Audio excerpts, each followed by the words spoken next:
pa rin ang mga pangarap. Obligasyon mo yan sa sarili mo.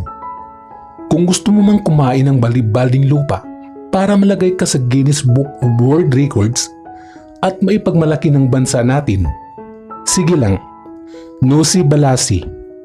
Huwag mong pansinin ang sasabihin ng mga taong susubok kumarang sa iyo. Kung hindi nagsumikap ang mga scientists noon, hindi pa rin tayo dapat nakatira sa Jupiter ngayon. Pero hindi pa rin naman talaga tayo nakatira sa Jupiter dahil nga hindi nagsumikap ang mga scientists noon. Kita mo yung moral lesson? Hello world!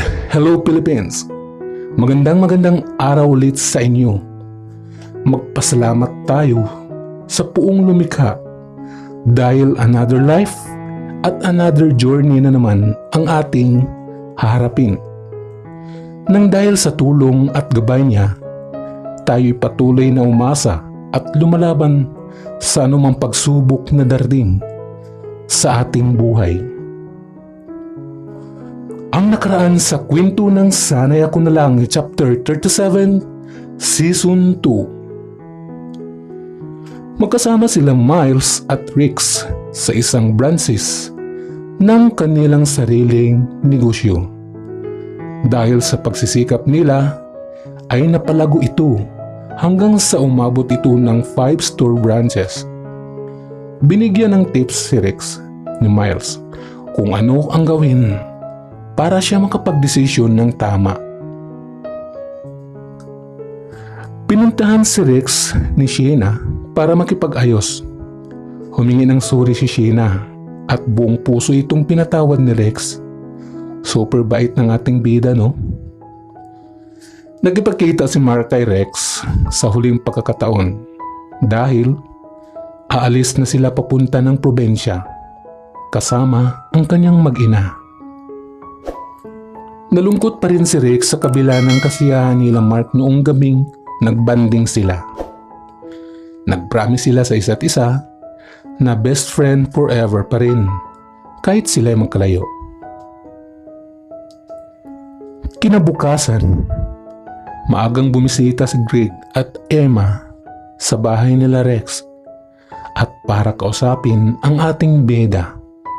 Nalayuan si Nathan at kung kailangan bayaran ng milyon-milyon na salapi para lang lumayo sa anak si Rex.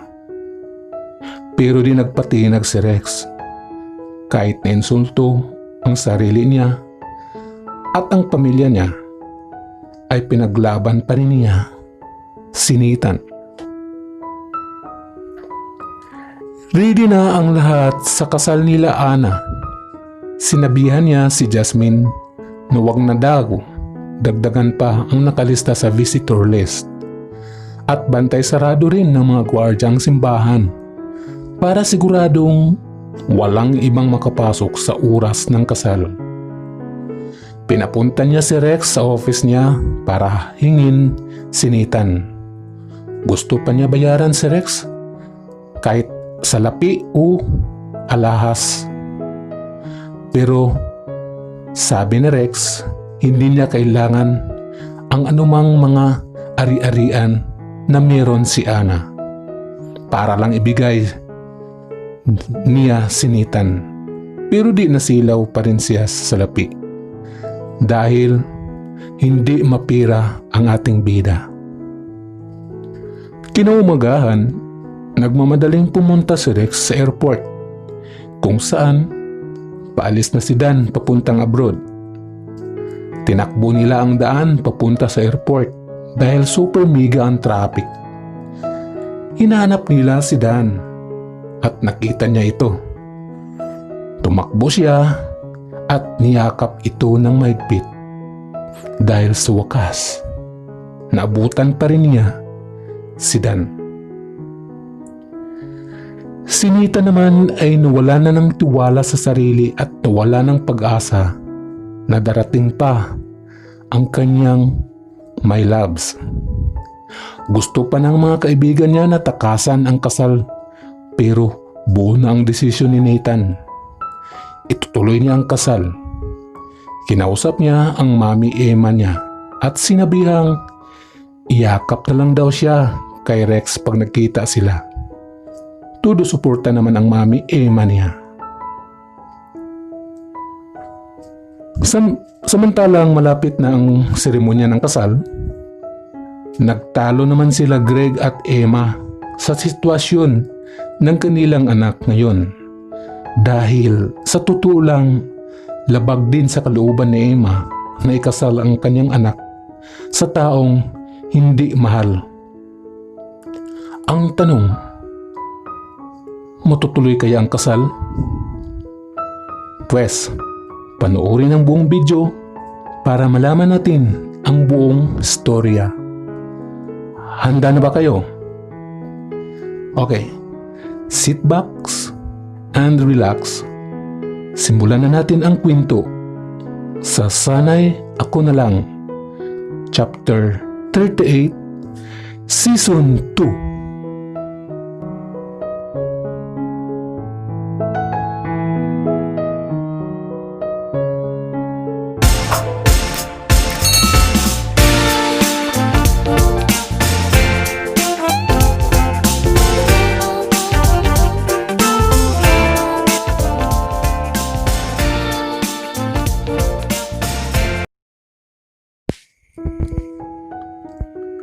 Hindi biro ang ginawa ko at pinagdaanan ko para piliin ang tamang tao para sa akin. Lalo na pareho silang mahalaga sa akin. Sige na Rex, baka maiwan ako. Puntaan mo na si Nathan dahil baka mahuli ka pa. Di ba siya naman talaga ang pinipili mo? Nagulat ako sa si Nathan. Paano na nalaman na si Nathan ang pinili ko? Paano mo nalaman? Lalaki ako Rex.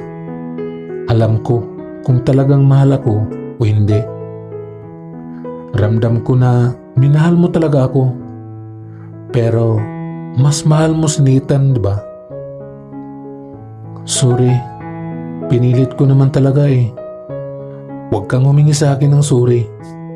Dahil nagpakatotoo ka lang. Mas mabuti nang masaktan ako sa katotohanan kaysa naman magpanggap ka na ako ang mahal mo kahit hindi naman.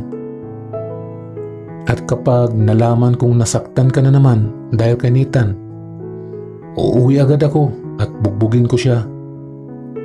Dan, salamat sa lahat-lahat. Sana makatagpo ka din ng isang taong tunay na magmamahal sa iyo, yung hindi sasayangin yung mga pagmamahal na ibinigay mo.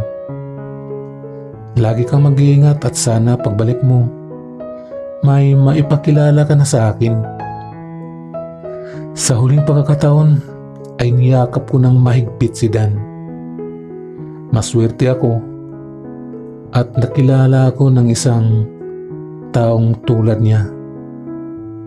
Napakaswerte ng taong mamahalin ni Dan dahil napakabait niya at sobra siyang kung magmahal. Kaso nga lang, mukhang hindi akong tamang tao para sa kanya. Nakangiti akong pinagmasdan si Dan, naglalakad palayo. Lord, thank you dahil kahit paano ay nakasama ko si Dan at minahal ko siya. Bigay niyo na sa kanya yung taong mamahalin din niya.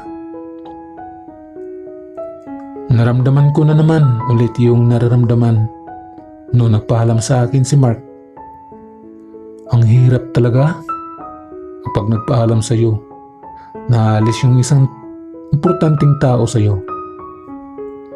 Be, akala ko si Dan ang pinili mo. Hindi eh. Si Nathan pa din talaga yung sinisigaw ng puso ko. Naalala mo yung pinagawa mo sa akin? Si Nathan yung nakita ko noon. Ganun ba? So ano nang sunod nating gagawin? Pupunta tayo sa kasal ni Nathan at pipigilan ko yun Edi tara na, baka mahuli pa tayo. Tumakbo ulit kami ni Miles palabas at naghanap agad ng masasakyan. Sana makabot pa ako at hindi mahuli ang lahat.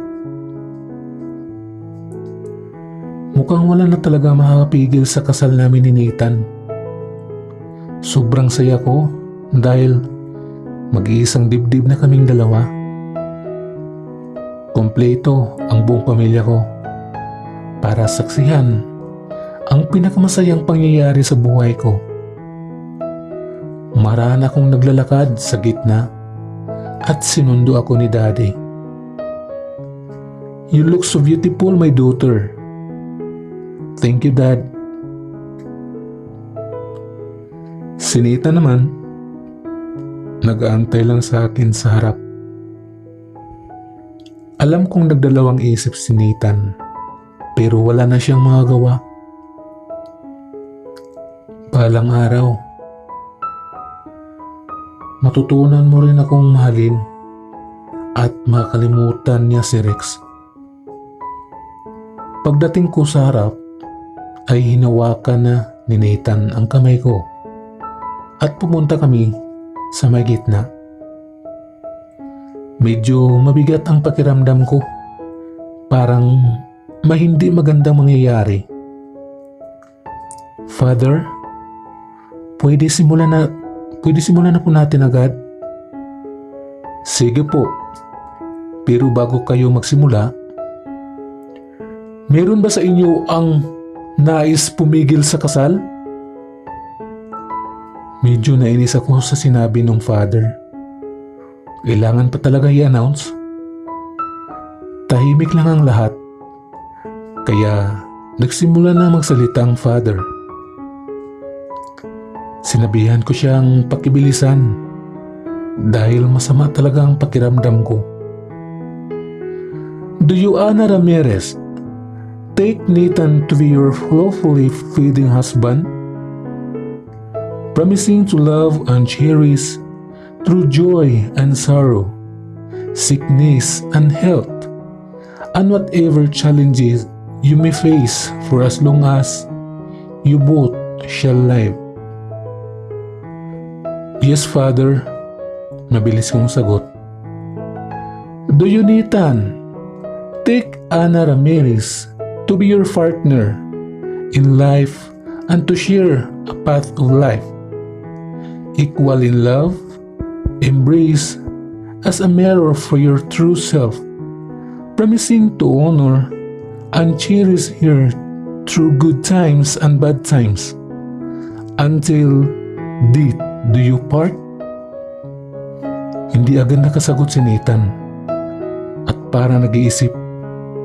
Kaya inulit-ulit ni Father yung sinabi niya, pero hindi pa din sumagot si Nathan. Nathan, ano ba? Sumagot ka na. Sandali! Biglang bumukas yung pintuan ng simbahan at napatingin kaming lahat sa sumigaw.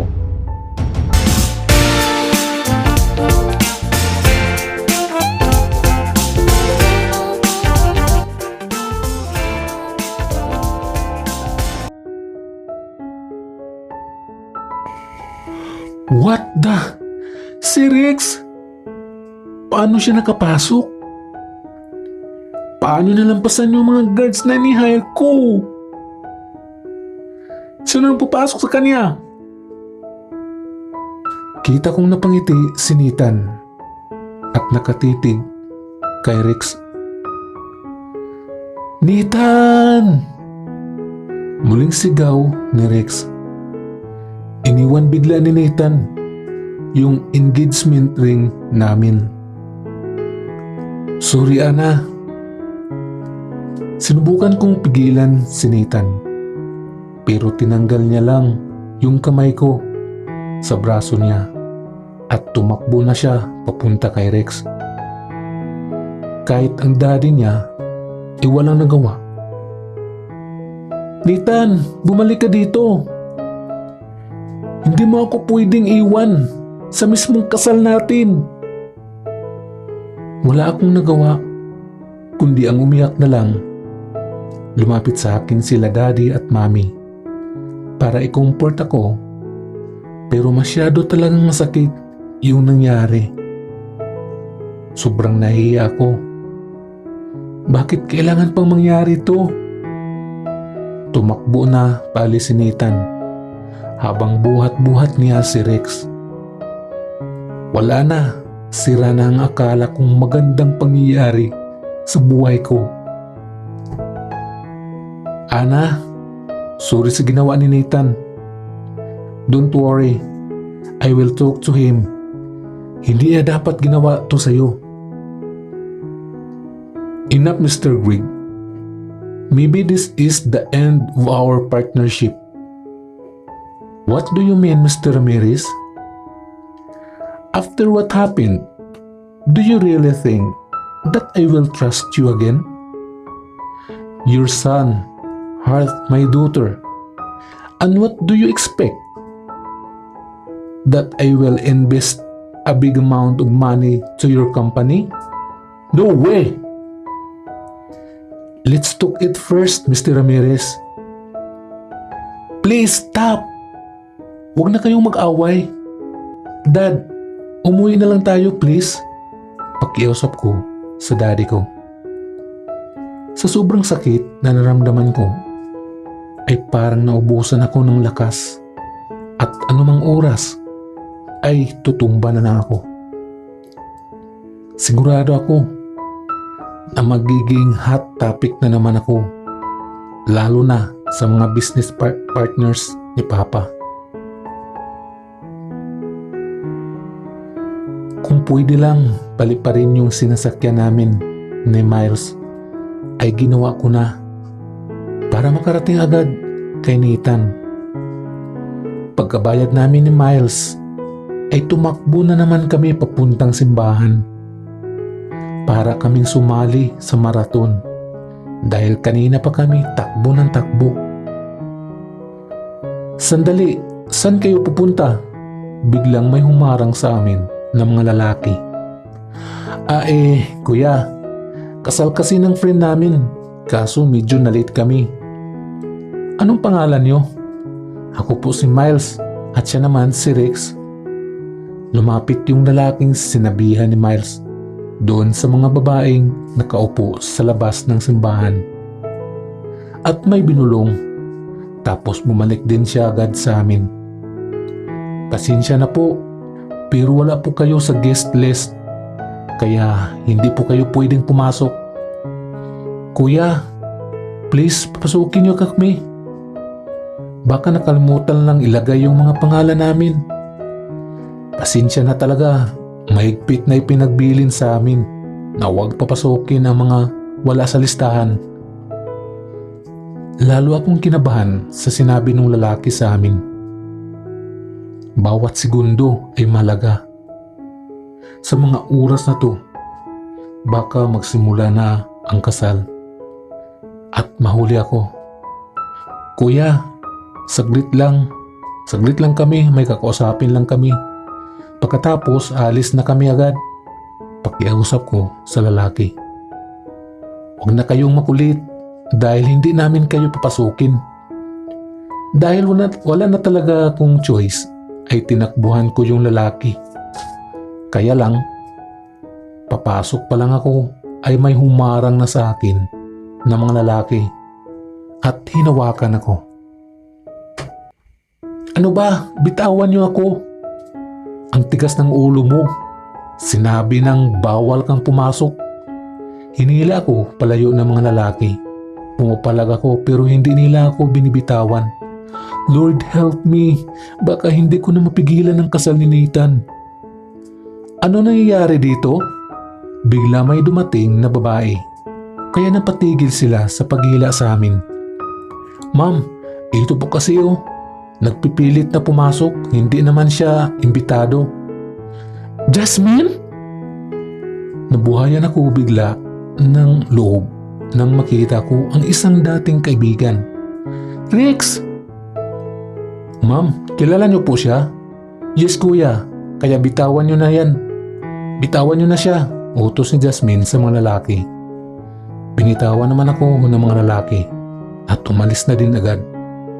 Rex, anong ginawa mo dito? Salamat at nakikita kita. Pero tsaka na ako magpapaliwanag. Nagsimula na ba ang kasal? Oo, pero makakaabot ka pa naman.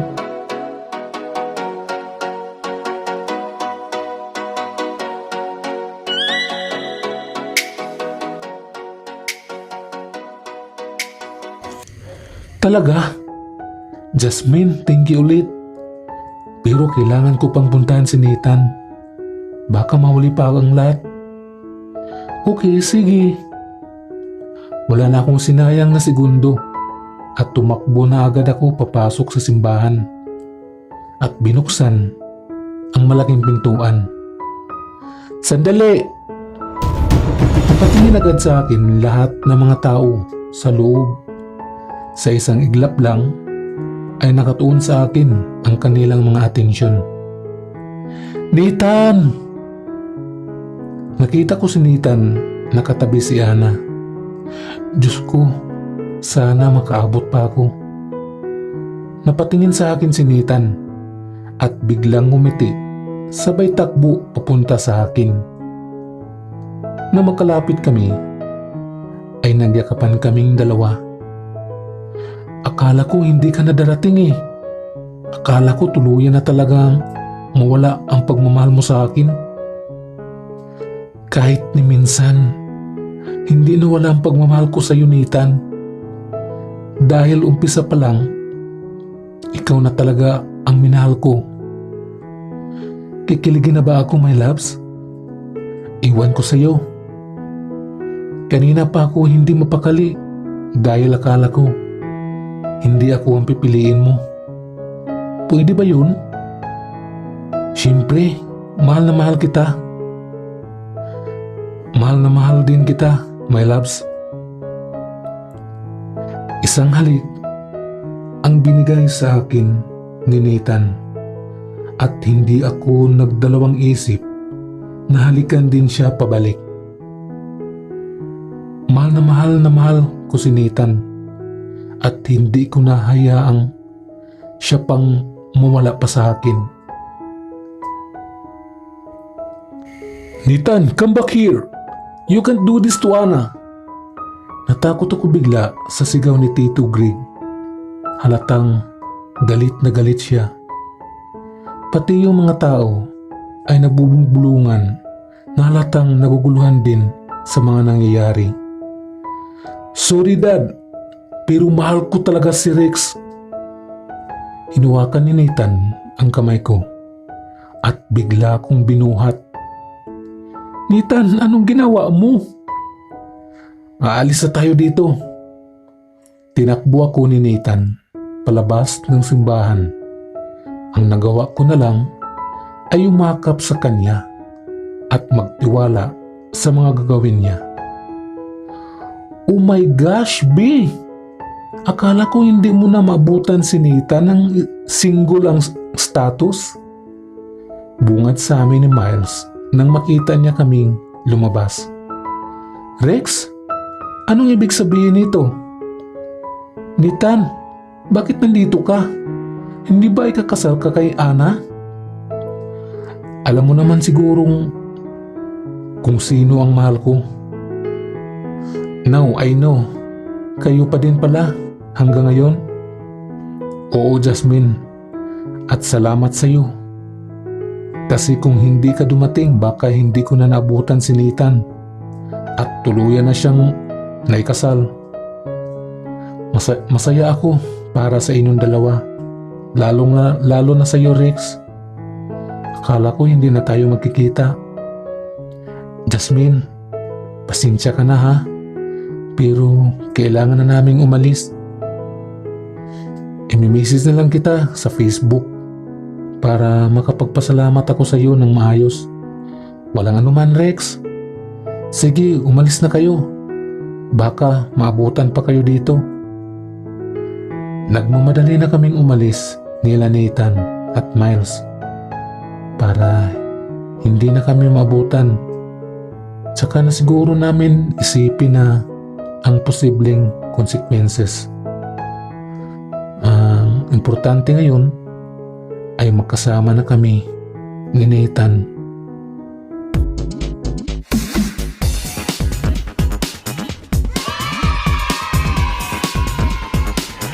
Shoutout ko nga pala sila si Joseph Rubedo from Bulacan. Magandang araw sa iyo, Joseph. Shoutout rin kay Jason Tala from Baguio City. Magandang araw sa iyo, Jason. At saka kay Val Lucis from Makati City. Shoutout sa iyo. Magandang araw.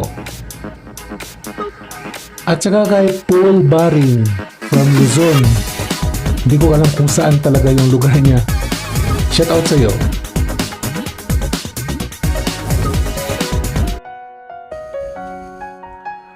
Hinatid muna namin si Miles sa kanila. At nagpasalamat ako ng sobra sa naging tulong niya sa akin. Tunay ngang kaibigan si Miles. Kasi lagi siyang nandyan sa tuwing kasama ko siya. Hindi lang sa saya, maging sa paghihirap din.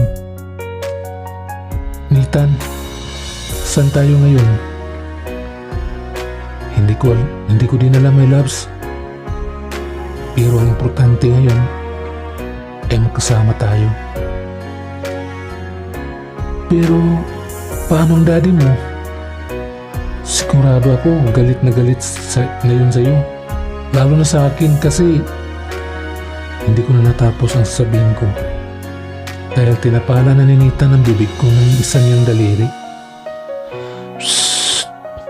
My loves, relax. Huwag mo muna silang isipin. Isipin mo ang tayo dahil simulang ayon, wala nang maglalayo pa sa atin. I love you, my loves. I love you too din, my loves. Hininto muna namin ni Nathan ang sasakyan niya sa isang tabi at isang halik ang binigay sa akin ni Nathan. At hindi ako nagdalawang isip na gumanti. Mahal ko si Nathan at handa kong ibigay sa kanya kahit ano, kahit ang sarili ko pa. Biglang uminit ang katawan ko sa mga sumunod na eksena. Medyo kinakabahan pa ako kasi first time kong gagawin to. Nagtanggal si Nathan ng damit niya at lumipat kami sa likod ng sasakyan niya. My loves, bakit nanginginig ka? Kasi huwag mong sabihin sa akin na first time mo. Tango lang ang sinagot ko at ang loko natawa pa. Akala na siguro natutuwa ko. At malamang first time ko, no? Ano akala niya sa akin? Nakakadami na ako? Ano nakakatawa? Masungit kong tanong sa kanya. Wala, my loves. Masaya lang ako. Don't worry. I'll be gentle. But kung ayaw mo o hindi ka pa ready, ayos lang. Marami pa namang next time. Kinuha ni Nathan yung damit niya at akmang susuotin yun. Pero pinigilan ko siya. Nandito na to. Kakayanin ko dahil mahal kita. Napangiti si Nathan sa sinabi ko at hindi na talaga napigilan ang mga mainit na tagpo. Kung dati napapanood at naririnig ko lang ang mga ganitong eksena, ngayon naranasan ko na. Yung kaba sa dibdib ko ay hindi pa rin mawala. Pero sa kabila nito ay may excitement pa din akong nararamdaman. Sandali kaming nahinto ni Nathan dahil may kinuha siya sa may wallet niya na parang isang maliit na lagayan. Ano yan? Tanong ko sa kanya. Protection, my loves. proteksyon? Para saan? Basta my loves, mamaya, malalaman mo din to. Nakakainis kasi wala akong kaalam-alam ng mga bagay na ganito. Kaya itong si Nathan, tuwang-tuwa. Kasi nga, parang siya lang ang may alam. 15 minutes later, my loves, ayos ka lang? Loko ka. Sabi mo gentle. Sorry my loves, na-excite lang ako eh. At saka, sa umpisa lang yan. Sa mga susunod, hindi na. Anong susunod? Wala nang susunod. Hinampas ko si Nathan ng malakas. Nakakainis kasi. Nahihirapan na nga ako. Tuwang-tuwa pa siya. Pagkatapos ng aking pagsasanib sa katawan, ay pareho kaming hinang-hina. Uwi na muna tayo sa amin. Baka hinanap na ako nila mama at papa. Sige, uwi na kita. Pero my loves, may gusto lang akong sabihin sa'yo. Biglang naging seryoso si Nathan habang inaayos yung suot niya. Ano yun? Pwede bang magsama na tayo? Ayoko na kasing magkahiwalay pa tayo. Gusto ko lagi tayong kasama. Nathan, tatapatin na kita. Yung mga bagay na ganito ay wala pa sa isip ko. Pero sige, susubukan ko.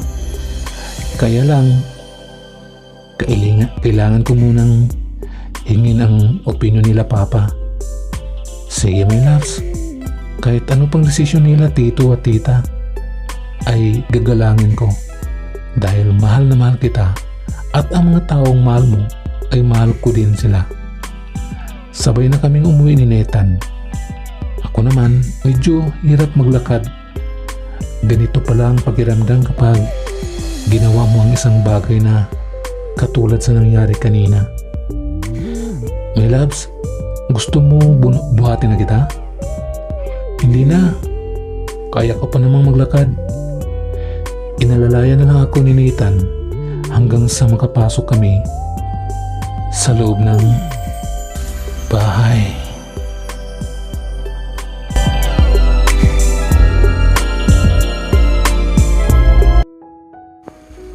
Oh, Rex, anong nangyari? Bakit parang hirap ka ata maglakad? Bungat sa akin ni Mama nang makita niya kaming dalawa ni Nathan. Nadulas kasi ako kanina ma, palusot ko. Ganun ba? Si Nathan pala ang pinili mo? Opo ma. Masaya ako para sa iyo anak. Kasi nakatagpo ka ng taong tunay kang mahal at hindi ka lulukuhin. At ikaw Nathan, huwag mo na ulit iwan ang anak ko ha. Yari ka sa akin. Ma, asaan pala si Papa at Kylin? Nandun sa kusina, nagluluto sila para sa punan natin. Alam kasi namin na darating kayo, kaya nagluto ang papa mo. Ma, punta lang kami ni Nathan sa kwarto. Magbibihis lang kami, tapos bababa na. Tumango lang si Mama at pumunta na kami ni Nathan sa kwarto ko. Umupo muna ako sa kama dahil sobrang bigat ng pakiramdam ko. Para akong lalagnatin na iwan. My loves, di ba may naiwan ako ditong damit? Oo, nandun sa kabinet. Kunin mo na lang. Pumunta siya sa may kabinet at sinimulang hanapin yung damit niya. Pagkatapos ay sinimulang tanggalin yung damit niyang pangkasal. Ikaw my loves, hindi ka magbibihis? Magbibihis? Pero bakit dito ka sa harapan ko nagpapalit? Bakit my loves? Bawal ba? Nakita mo na din to naman ang buo kong katawan, di ba? Kinuha ko yung isang unan at binato ko sa kanya. Nakakainis ka talaga, Nathan. Puro kakalukuhan. Parang bumabalik na naman kami sa dati naming ginagawa. Aasarin niya ako at mapipiko na naman ako. Sorry na, my loves. Pero round to, ayaw mo? Magbibihis ka o puputulin ko yung ano mo? Magbibihis na po, boss. Pumasok na si Nathan para magpalit ng damit. Ako naman ay kumuha na din ng pamalit. After ng ilang minuto ay lumabas na rin kami ni Nathan. Magkatabi kaming dalawa habang nasa harap namin si Kylene at si Mama. Kumain kayo ng marami dahil mamaya mag-uusap tayo tungkol sa inyong dalawa. Bigla akong kinabahan sa sinabi ni Papa. Paano ako nito makakain ng maayos kung ganito? Si Papa kasi may pasuspense pa. Kuya Rex, top 1 po ako sa room namin. Singit ni Kylene sa usapan. Talaga, Bibi? Naku, mana ka talaga sa kuya. Anong mana sa'yo? Sa akin nagmanay ang kapatid mo. Si Mama talaga hadlang sa kaligayahan ko. Napansin kong tahimik lang si Nathan habang kumakain. Ano kayang nasa isip niya ngayon? After namin kumain, ay ako na ang nagligpit at pagkatapos ay hinanap ko si Nathan. Bigla kasi siyang nawala sa paningin ko. Nakita ko si Nathan sa labas ng bahay namin na nakatayo at nakatingin sa magandang kalangitan. Lumapit ako sa kanya at niyakap ko siya mula sa likod. Nathan, may problema ka ba? Para kasing ang tahimik mo kanina. Nainggit lang ako sa pamilya mo, my loves. Kasi ang saya-saya niyo at sinusuportahan niya ang isa't isa sa lahat ng bagay. Minsan, hindi ko yun naramdaman sa pamilya ko. Kasi madalas sila ang pumipili sa mga bagay na dapat kong gawin at dapat na mangyari sa akin. Ramdam ko ang hinanakit ni Nathan. Alam ko, isa yon sa mga dahilan kung bakit siya naging dragon dati. My loves, simula ngayon ay hindi na maranasan yun dahil ang pamilya ko ay pamilya mo na din. Ang tanging magawa ko na lang ay palakasin ang loob ni Nathan. Humarap siya sa akin na nakangiti pero halatang may luha sa mga mata niya. Kaya alam kong masaktan talaga siya. Salamat, my loves. Kaya simula na nakilala kita, nagkaroon ng panibagong direksyon ang buhay ko. Kayong dalawa dyan, pasok na kayo. Tawag na kayo ng papa nyo. Grabe yung sigaw ni Mama. Gabi na pero nakabulyo mo na pa din. Kawawa naman yung mga kapitbahay namin na bubulabog. Pumasok kami ni Nathan sa loob at naupo sa tapat nila Mama at Papa. Diyos mio, nakakaba naman to. Ano nang balak niyong dalawa? Wala pa po. Sagot ko kay Papa. 2,000 years later. 6.5 hours later. A few inches later.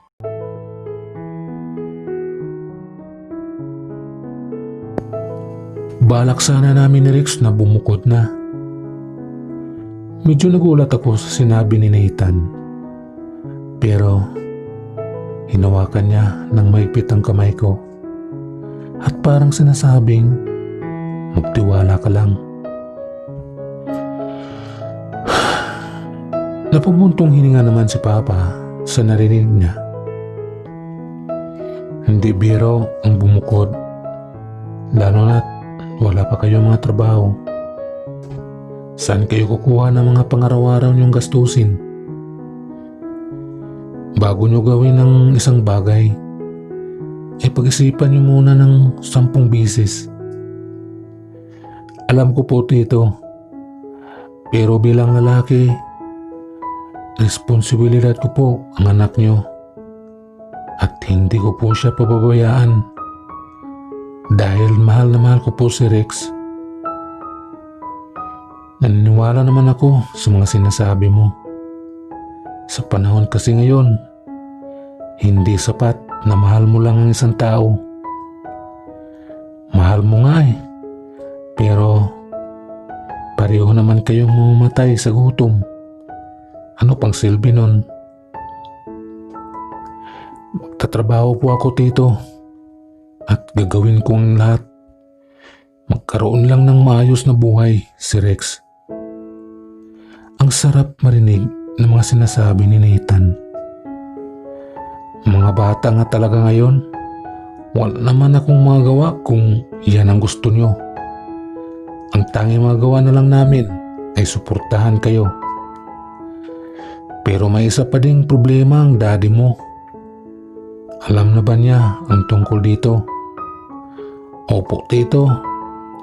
Pero huwag po kayong mag-alala. I can handle it. Yun naman pala Welcome to family. Masaya ako kasi sa pangalawang pagkakataon ay na-welcome ulit si Nathan sa pamilya namin. Rex, bumili ka daw ng alak sa labas. Magsasaya daw ang papa mo at si Nathan. Ma, bakit ako? Sige na, my loves. Tayong dalawa na lang. May sasakyan naman ako. Bahala sila sa mga buhay nila. Kung iinom sila ng alak, basta ako never akong iinom. Hindi pa nga kami nag-start uminom ay itong si my loves tudubili na wag daw akong magpapakalasing. Dahil kami lang dalawa ni Tito ang iinom at silang dalawang mag-ina ay magkausap sa kabila. Narinig mong sinabi ng anak ko, huwag ka daw magpapakalasing. Oo nga po Pagpasensyahan mo na yon. Madaldalan talaga yan. Manas nanay. Sanay na po ako, Tito. Papa na lang itawag mo sa akin. Total, parang anak na din naman kita. Sige po, Tito.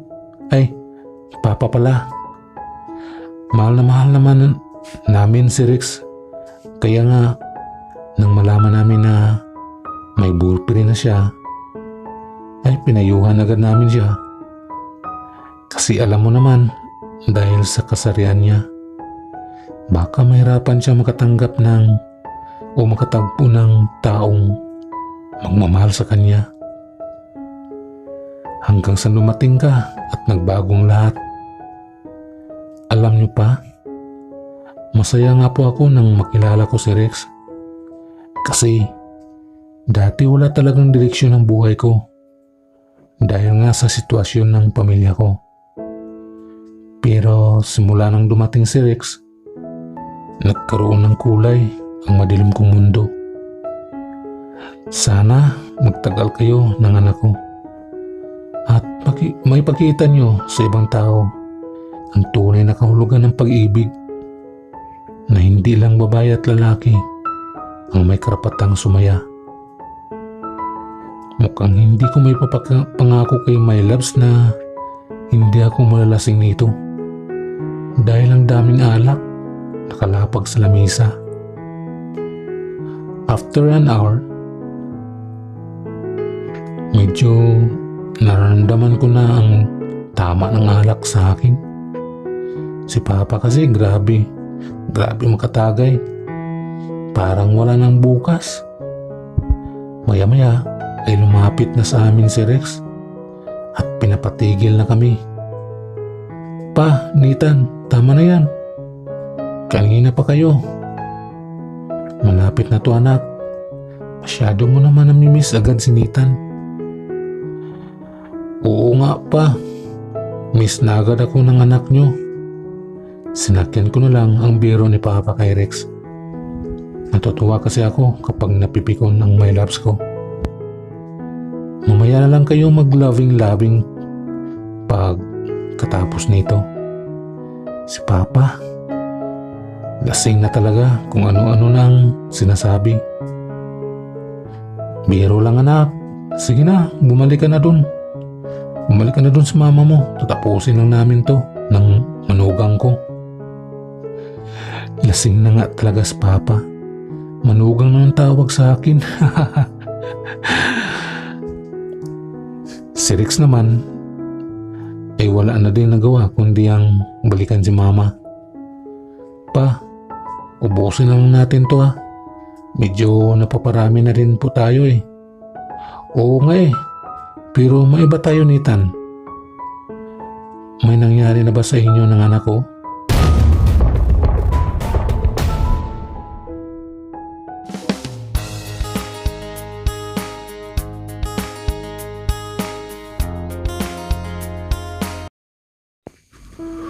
Munti ko nang may buga yung alak na iniinom ko at parang nawala bigla yung lasing ko dahil sa tanong na yon. Bigla kong nalala yung nangyari sa amin ni Rex. Ba't di ka makasagot? Okay lang yan. Natural lang yan sa magkasintahan. Pero hinahinay lang ha. Mga bata pa kayo. Tumango na lang ako, sabay tagay ulit ng isa pang baso. Nahatsit ako doon. Nainis na naman ako dito kay Nathan. Sinabihan ko na huwag masyadong magpakalasing. Ayan, ayaw pa din tumigil. Binalikan ko ulit si Nathan nang mapansin kong tapos na sila sa iniinom nila. Ano, hindi pa ba kayo tapos? Tapos na kami, my loves. Oo nga eh, halata nga sa ayos nyo. Si Papa naman, bagsak na sa may upuan. At ito namang si Nathan, medyo sumbi na. Sarap putungan. Tulog na tayo, my loves. Nahihilo na ako. Tinawag ko muna si Mama para gisingin si Papa. At lumipat sa kwarto. At ako naman, inalalayan ko si Nathan pagpunta sa kwarto namin. Grabe ang bigat niya, para akong nagpasan ng ilang sakong bigas. Tapos sumasabay pa ang sakit ng balakang ko dahil sa nangyari sa amin kanina. Good night, my loves. Mahal na mahal kita. Pinagmasdan ko lang si Nathan. Nagsasalita siya habang natutulog. Tumabi na ako sa kanya at niyakap ko siya. Mahal na mahal din kita, Nathan. Pinigit ko na din ang mga mata ko. Ang sarap lang sa pakiramdam. Nakasama ko na ngayon yung taong mahal ko. Katabi at nagyayakap. Sana wala nang problemang dumating pa. Kinabukasan, nagising na lang ako dahil parang may umaalog sa akin.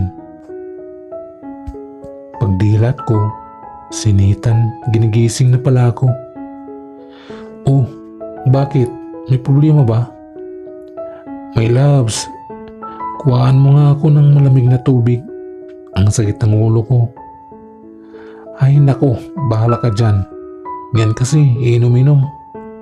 Inom ng marami, di naman pala kaya. Sige na my loves, Please. Naku, pasalamat ka. Pasalamat na. Pasalamat ka, mahal kita. Dahil kung hindi, hayaan kita dyan na sumakit ang ulo mo buong maghapon. Bumangon ako para kuhaan ang mahal na hari ng malamig na tubig. Sila mama at papa tulog pa din. Kasi naman 5 AM pa lang ng umaga. Kung makagising tong sinitan, akala mo 10 AM na. Oh, lalaking lasanggero, bumangon ka na dyan at inumin mo na. Bumangon naman agad sinitan at ininom yung dalang tubig. Pagkatapos nilapag sa tabi yung dala kong tubig at bigla akong inihila papunta sa higaan. Ano loves? Round to? Lasing ka pa ba, Nathan? Oo, lasing na lasing ako sa'yo. Diyos mio, Lord, bigyan mo ako ng lakas. Alam nyo naman, marupok ako sa mga bagay na ganito. Titigil ka lalabas ako. Bigla akong sumiryoso. Nakakainis kasi ang sakit pa nga ang ginawa na sa akin kanina. Tapos dagdagan pa niya ulit. Joke lang, my loves. I love you. Hinalikan niya ako sa may noo at tumiga na ulit habang nakayakap sa akin. Mga lalaki lang naman, paiba-iba ng mood. Minsan baliw, madalas baliw talaga. Pero bakit? Kahit baliw yung sinitan, baliw talaga yan. Mahal na mahal ko siya. Kuya Alex, dito na lang po ako sa tabi. Sigurado kayo, ma'am? Gusto niyo samahan ko na kayo? Hindi na, kuya. Kaya ko na to. Lumabas na ako ng kotse at naglakad papunta sa bahay nila Maribek. At nabutan ko siya na nagwawalis sa tapat ng bahay nila. Maribek? Napahinto siya sa ginagawa niya at halatang nagulat sa pagdating ko. Ate, anong ginawa mo dito? Gusto ko lang malaman kung nandito ba ang anak ko at si Rex. Nag-alala na kasi ako kay Nathan. Wala sila dito. At bakit ka nag-alala sa tingin mo ba? Mapapahamak ang anak mo dahil kasama niya ang anak ko? Hindi naman sa ganon. Siyempre, ina ako at nag-alala ako sa sitwasyon ngayon ng anak ko.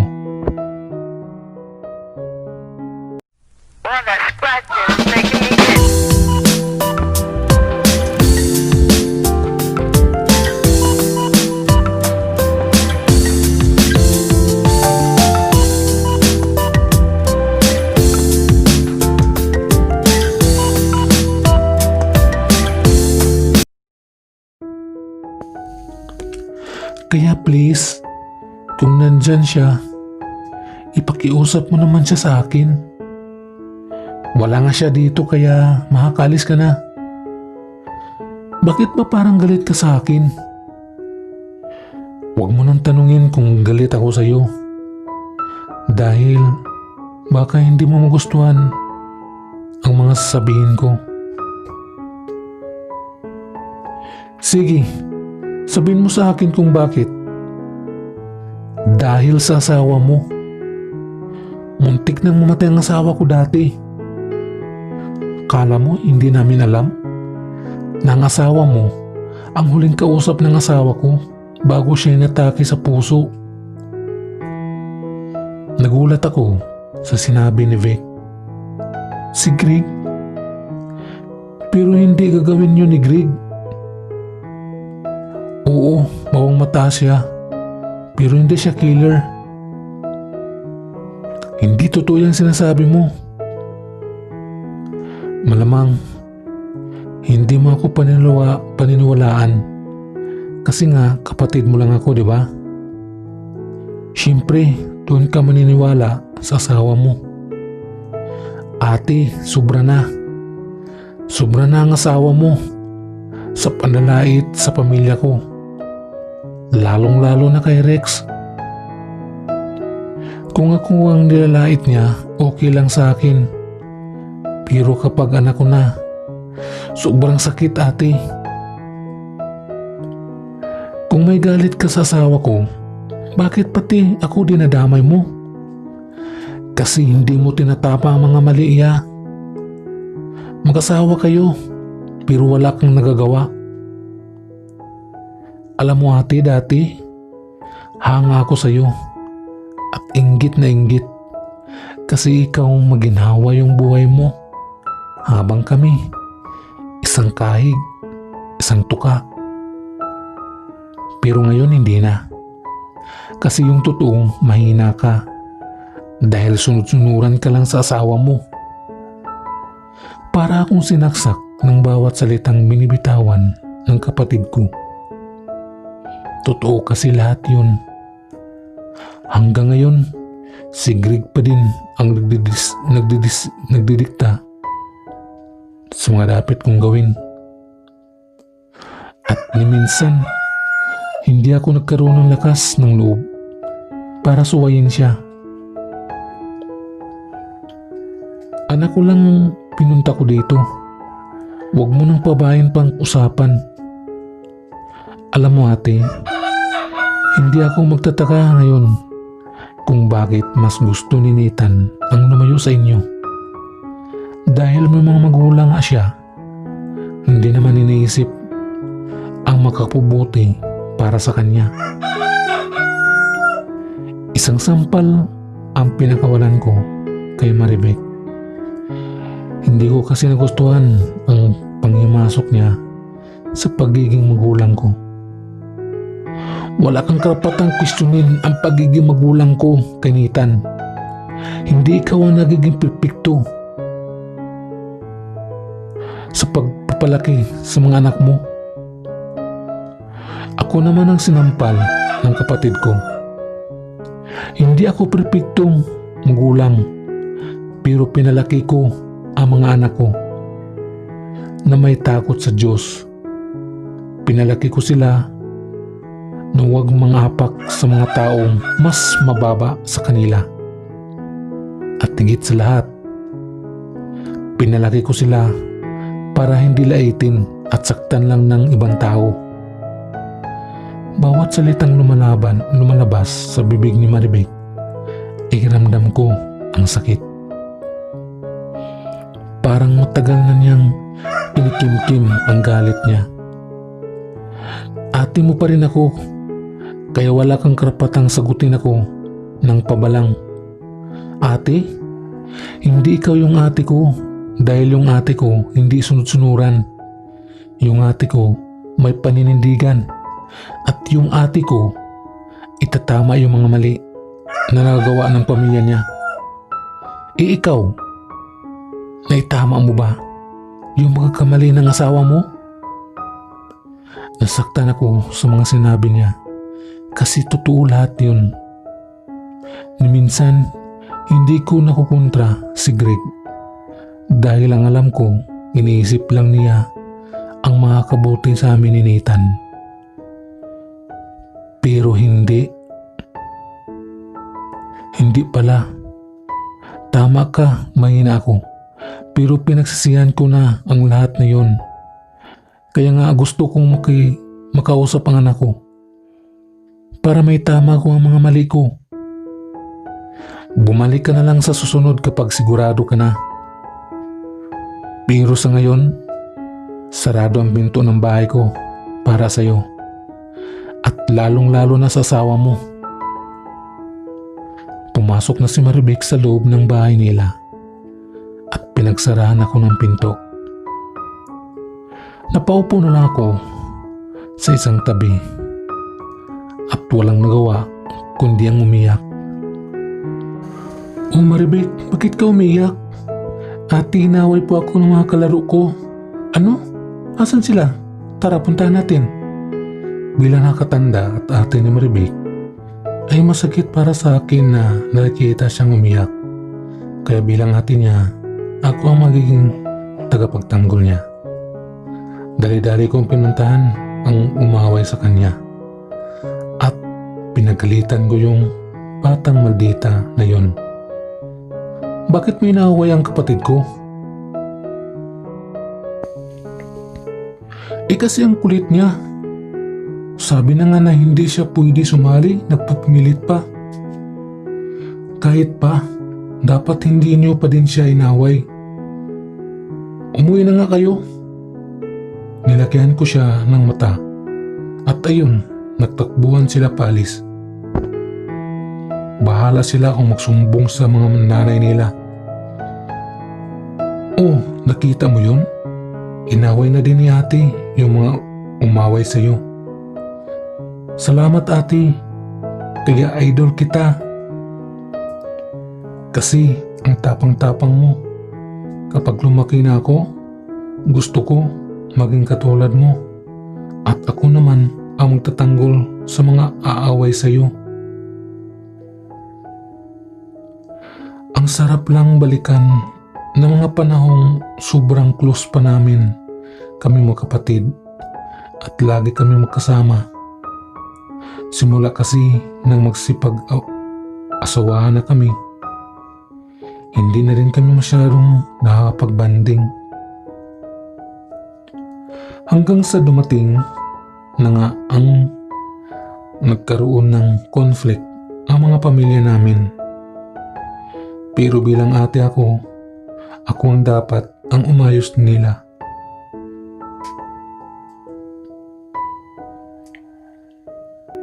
Nitan, gising na. Sinigawan ko na si Nitan para magising siya. Paano kasi? Kanina ko pa siya ginigising, parang wala ang pakialam. May labs naman. Inaantok pa ako. Tapos masakit pang ulo ko. Yan, inom pa more. Bumangon ka na dyan. Magsisimba tayo. Sige my loves. Iniwan ko muna si Nathan para makapaghanda ng almusal namin. Paglabas ko ng kwarto ay nakasalubong ko si mama at napansin kong umiiyak siya. Ma, umiiyak ka ba? Hindi Rex, napuhin lang ako habang nagwawalis sa labas. Ma, yung totoo. Mama ko siya. Kaya ramdam ko kung nagsasabi siya sa akin ng totoo o hindi. At ngayon ko lang siya nakita na umiiyak.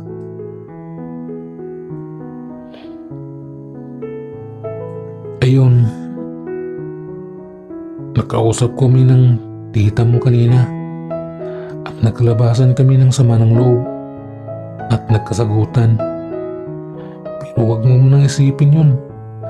Away magkapatid lang yun. Niyakap ko na lang si mama. Ramdam ko yung sakit na naramdaman niya. Kahit di niya sasabihin sa akin. Ngayon ko lang siya nakitang ganito kalungkot. Masiyahing tao kasi si mama at ayaw na ayaw niya na may iyakin.